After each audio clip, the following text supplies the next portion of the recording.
The next enhancement I'm going to cover here is the ability to offset curves in VisualCAD, and we can use corner options to either specify the offset to be a sharp, or it could be a round, which is the default option. So as you go into the curve modeling tab, you will have the option to offset a curve.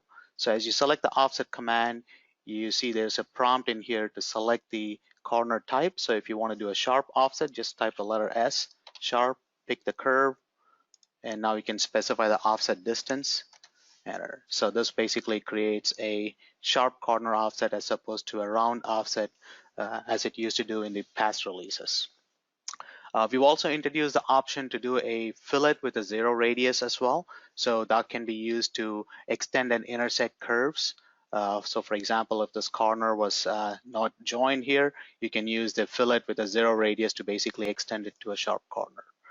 Fillet is also available in VisualCAD 2020.